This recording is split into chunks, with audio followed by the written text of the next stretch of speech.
की जो अग्नि थी उसकी दाहकता का कोई असर। उन्होंने एक चीज और कही, भगवान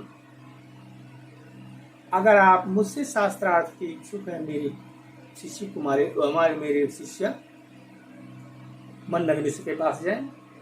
मेरी इच्छा है आप मंडन मिश्र को अपनी शरण में लें, उसका कल्याण करें और उसको मोक्ष का अधिकारी बनाएं। वो आपकी बात आसानी से नहीं मानेगा। भारत का प्रसिद्ध मीमांसक है, अनेक विद्वान उसके चरणों में झुकते हैं, भारतवर्ष में उसका डंका बजता है, उसको अपनी विद्या का घमंड हो गया है, इसलिए वो आपकी बात नहीं मानेगा। मुझे आप वचन दें, उसको शास्त्रार्थ में पराजित करके उसका आप कल्याण करेंगे। एक योग्य शिष्य ही गुरु की सफलता होता है, मानक होता है। और गुरु योग्य जो होता है वही सच्चे रूप में उसका कल्याण चाहता है। या तो माँ बाप चाहते हैं या योग्य गुरु चाहेगा। उन्होंने कहा, हे आचार्य, हे यतीन्द्र, आप हमें वचन दें या आप हमारे शिष्य का कल्याण करेंगे। शंकराचार्य ने वचन दे दिया। कुमारी भट्ट का शरीर शांत हो गया। शंकराचार्य वचनबद्ध होकर के महिष्मती चलने को उद्यत हो गए और चलते चलते प्रयाग से वो महिष्मती पहुंच गए। इस प्रकार से जब वो महिष्मती पहुंचे, मंडन मिश्र के द्वारपालों ने उनको पहुंचने से रोक दिया, क्योंकि मंडन मिश्र अपनी पत्नी से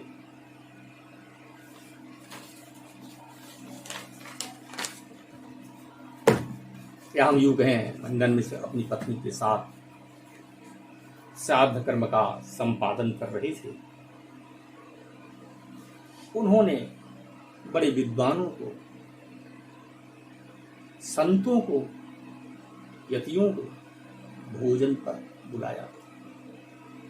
बड़ा लोगों में भ्रम है कि ब्राह्मणों में सन्यासी नहीं खिलानी चाहिए। ब्राह्मणों में योग्य हैं, उनके अंदर ये भावना बढ़ी। ये हकीकत है कि जहां कर्मकांड स्थल होता है वहां पर सन्यासी प्रवेश न करें,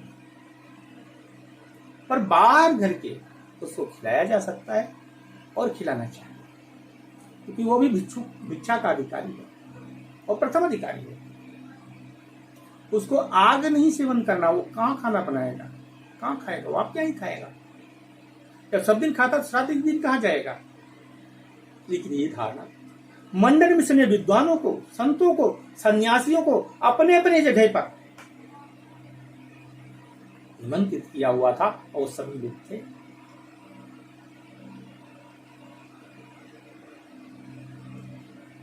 आचार्य शंकर को द्वारपालों ने रोका। आचार्य शंकर तो योगी थे, उन्होंने योग के माध्यम से सूक्ष्म शरीर धारण किया और प्रवेश कर गए। मंडन मिश्र शंकराचार्य को देखते हुए क्रोधाग्नि से आविष्ट हो गया। आप कहेंगे सन्यासियों का निमंत्रण, संतों का निमंत्रण, ब्राह्मणों का निमंत्रण, वानप्रस्थियों का निमंत्रण, फिर सन्यासी वेश में आदरणीय योगी को देख करके वो क्रुद्ध क्यों हो गए। कारण ये था, उनको ये भय व्याप्त हो गया था, ये हमारी यज्ञ वेदी में, पितृवेदी में प्रवेश कर जाएंगे तो हमारा यज्ञ खंडित हो जाएगा। उन्होंने दूर से ही सब कुछ कहा। मंडन मिश्र का उन्होंने तिरस्कार किया। उन ब्राह्मणों में एक विद्वान ब्राह्मण थे और मंडन मिश्र उनको अपने पिता के समान मानते थे। मंडन मिश्र ने कहा, तुम विद्वान हो, बस आचार्य परंपरा के व्यक्ति हो, तुम्हारे यहाँ सन्यासी आया है, तुम ये क्या अनर्थ कर रहे हो। ये योगी है, सामान्य भिक्षु नहीं है। जब आपके द्वारपाल के मना करने के बाद भी आज गए और आप उन्हें रोक नहीं सके, कोई सामान्य व्यक्ति नहीं है, आप गलत कर रहे हैं। मंडन मिश्र ने अपनी गलती स्वीकार की, तुरंत आचमन किया, प्रणाम किया और उनको निमंत्रित किया, हे यतिवर, आप मेरे पिता के श्राद्ध में आमंत्रित हैं, बताइए मैं क्या करूं। उन्होंने कहा, हे आचार्य, हे विद्वद्वर, आप हमको शास्त्रार्थ की भिक्षा दीजिए। बड़ा विलक्षण है। आज के सन्यासी वस्त्र मांगते, पैसा मांगते, मठ बनाने के लिए लायक होते, पर शंकर महाभाग ने भिक्षा में शास्त्रार्थ मांगा। शास्त्रार्थ का निश्चय हो गया। शंकर भाग रीवा नदी के किनारे अपनी शिष्य मंडली के साथ चले गए। नियत समय में उनका शास्त्रार्थ होना प्रारंभ हुआ। मंडन से बोले, जो हारेगा वो जीतने वाले का शिष्यत्व स्वीकार करेगा। अर्थात अगर आप हारेंगे तो गृहस्थ बनेगा और मंडन में से हारेंगे तो सन्यासी बनेंगे। आचार्य ने कहा, हमें स्वीकार है। मंडन मिश्र ने कहा, हमारा आपका शास्त्रार्थ होगा। आप एक युक्ति पेश करेंगे, हम दूसरी युक्ति पेश करेंगे। इसका निर्णय कौन करेगा? कोई निर्णायक भी तो हो। हे यतीन्द्र, बताइए इसका कौन निर्णय करेगा? शंकराचार्य ने कहा, हमारे शास्त्रार्थ की मध्यस्थता भारत की माने ही विदुषी सरस्वती का अवतार उभय भारती करेंगी। ऋषि मैं आपको बताऊं, उभय भारती मंडन मिश्र की पत्नी थी। मंडन मिश्र संग रह गए, उनका ठीक है। उभय भारती ने दोनों को पुष्प की माला पहनाई और माला पहना करके ये कहा, जो हार जाएगा वो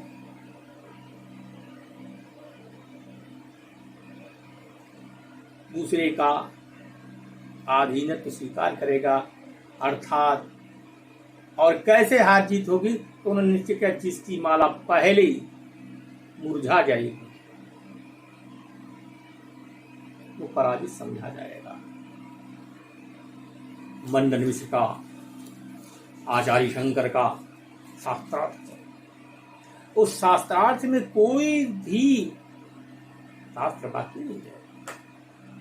8 दिन तक लगातार मंडन मिश्र और शंकराचार्य के मध्य में शास्त्रार्थ होता रहा।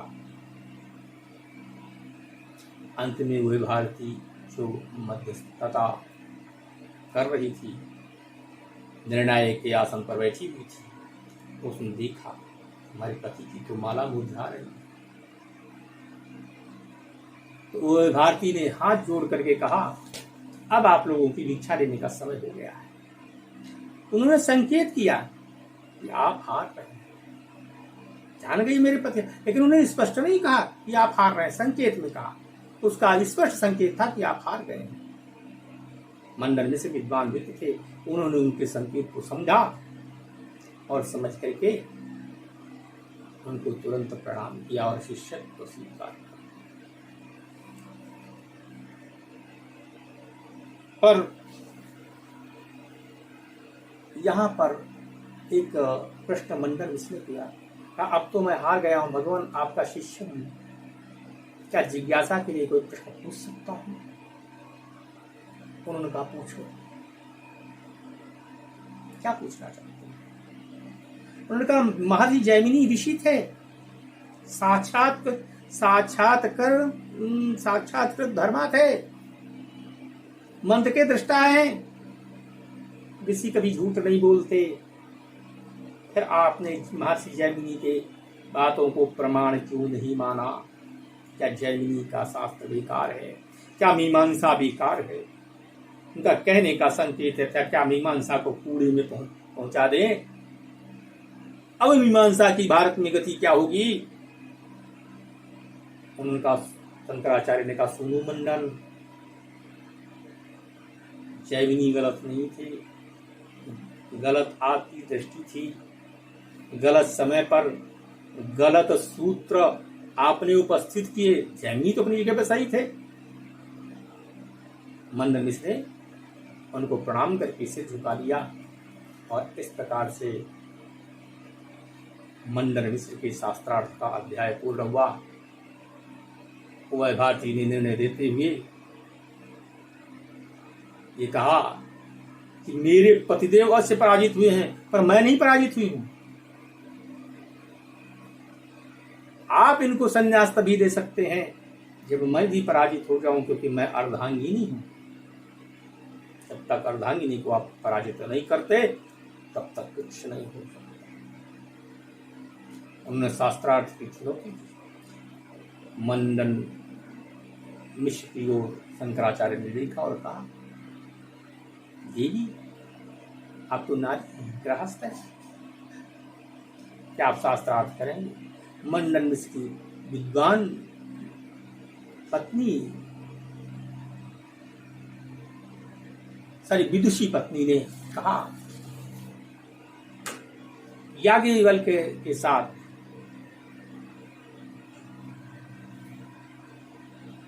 गार्गी ने शस्त्रार्थ किया था, जनक की सभा में सुलभा ने किया था। ये तो प्राचीन परंपरा रही है। इसमें स्त्री और पुरुष का लिंग भेद कहाँ रहा? यतिवर, आप तो ब्रह्मज्ञानी हैं। और इस प्रकार से उभय भारती और शंकराचार्य के बीच में शास्त्रार्थ प्रारंभ हुआ। शास्त्रार्थ 16 दिन तक चलता रहा। 17वें दिन उभय भारती ने यह आभास किया, इनको हम शास्त्रार्थ में हरा नहीं सकते।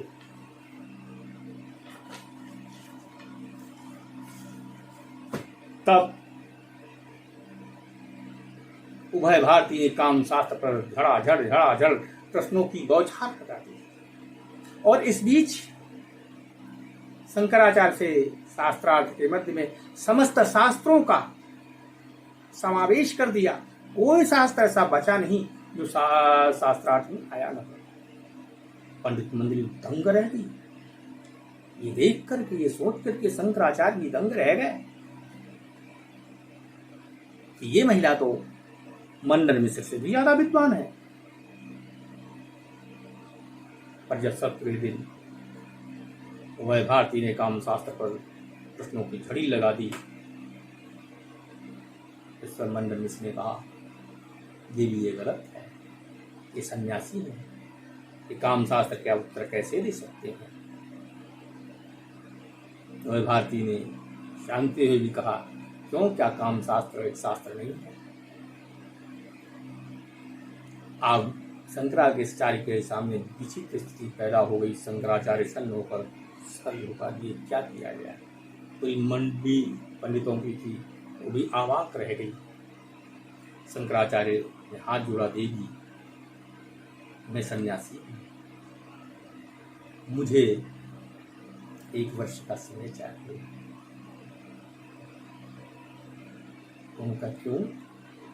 संसार अगले से दूसरे शरीर से आप जान लेंगे तो क्या आप दूषित नहीं होंगे? उनका देवी पूर्व का चंडाल अगले जन्म में ब्राह्मण होता है, तो क्या चंडालत से आपन्न होता है? क्या वो दूषित हो जाता है? आचार्य के इस तर्क को भारती ने मान लिया और उनको 1 महीने का अवसर दे दिया। इधर अवसर लेकर अपनी शिष्य मंडली के साथ शंकराचार्य जंगलों पहाड़ों घूमते रहे। उनको पता चला अमरूप राजा जो है उसने अभी भी शरीर छोड़ा है। शंकराचार्य ने विवाह देखी और अपने शिष्यों से कहा, मैं दूसरे शरीर में प्रवेश करने जा रहा हूँ, मेरे शरीर की रक्षा करना। उनका गुरुदेव, अगर कोई सशस्त्र व्यक्ति आ गया, कोई समूह आ गया, तब हम क्या करेंगे? उन्होंने चरपट पंजिका स्तोत्र अपने शिष्यों को सिखाया। उनका इसका पाठ करना, जैसे ही तुम इसका पाठ करोगे तो उसकी धुनी मेरे कानों में जाएगी, मैं जहां कहीं भी होऊंगा उस शरीर को छोड़कर अपने शरीर में आ जाऊंगा। राजा अमरूक के शरीर में शंकराचार्य ने प्रवेश किया। रानियों के साथ महल में रहकर काम शास्त्र का अध्ययन किया, व्यवहारिक अध्ययन किया, राजसत्ता का अनुभव किया। इधर राजा अमरूक के राज्य में अपूर्व समृद्धि, शांति, उल्लास छा गया। उस समय एक योगी आए अमरूक से मिलने के लिए। उन्होंने सब रहस्य जान लिया कि राजा सामान्य राजा नहीं है। जाते समय उन्होंने मंत्रियों से कहा, मंत्रीवर ये योगी हैं और किसी कारणवश इस शरीर में आए हैं, देखो कहीं आपके राज्य के इर्द गिर्द में कोई शव होगा तो उसको जला दो, नष्ट कर दो। मंत्री सचेत हो गया। उन्होंने कहा अगर, और उनका लक्ष्य था अगर यहां रहेंगे तो इस राज्य में समृद्धि बनती रहेगी, उन्नति होती रहेगी। मंत्रियों ने अपने सैनिकों के साथ लेकर खोजना प्रारंभ किया। अंत में वो आ गए और उन्होंने शिष्यों को बंदी बना। उनका भगवान हम रोज गुरु की पूजा करते हैं, एक दिन पूजा कर लें, कहीं पूजा वूजा कुछ नहीं, मैं अपना काम कर रहा हूँ, तुम अपना काम करो। जब शिष्य बंदी हो गए, उन्होंने राजा अमरूक के स्वरूप में जो शंकराचार्य थे, इधर शिष्यों ने चरपट पंजिका स्तोत्र का पाठ प्रारंभ किया और उधर राजा के शरीर से शंकराचार्य की आत्मा निकल आई। राजा मर गए, शंकराचार्य जिंदा हुए। उस अग्नि का प्रभाव हो चुका था। नरसिंह मंत्र को जप का आसरा लेके अग्नि के प्रभाव को समाप्त किया और शंकराचार्य निकल आए।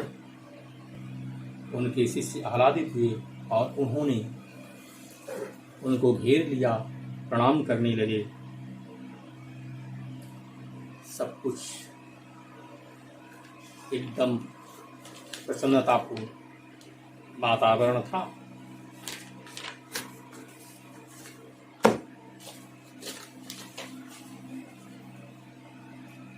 फिर शंकराचार्य ने कहा चलो अपने लक्ष्य की ओर चला जाए। उन्होंने अपने शिष्यों को लेकर के पुनः शंकराचार्य के द्वार पर प्रवेश किया और जैसे ही मंडन मिश्र ने देखा कि आचार्य आए हैं, उन्होंने प्रणाम किया, पैर धोए और कहा भगवान, मैं अपनी ज्ञान बुद्धि संपदा परिवार सहित अपने को अर्पित करता हूँ, कृपा करके मुझे स्वीकार करें। और एक एक भगवान शंकराचार्य को सिंहासन पर प्रतिष्ठित कर दिया। इधर जब भारती ने जाना कि आचार्य मेरे आए हैं, उन्होंने भी प्रणाम किया और शास्त्रार्थ में प्रारंभ हुआ। आचार्य शंकराचार्य वह भारती के प्रश्नों को उत्तर दिया और उत्तर देकर संतुष्ट किया और इस प्रकार से वह भारती को पराजित किया। वह भारती ने स्तुति की, हे यतीन्द्र, हे योगींद्र, हे ब्रह्मज्ञ, आप शिवांश हैं, आप विद्या के अगाध भंडार हैं। आप जहाँ से मैं बोल रही हूँ वहाँ आप प्रतिष्ठित हैं। आप चाहें तो उसी दिन उत्तर दे सकते थे, लेकिन आपने लोक मर्यादा स्थापित की है, आपने धर्म की मर्यादा स्थापित की है। हे योगींद्र, मैं आपको प्रणाम करती हूँ और मैं आपसे ब्रह्मलोक जाने की अनुमति मांगती हूँ।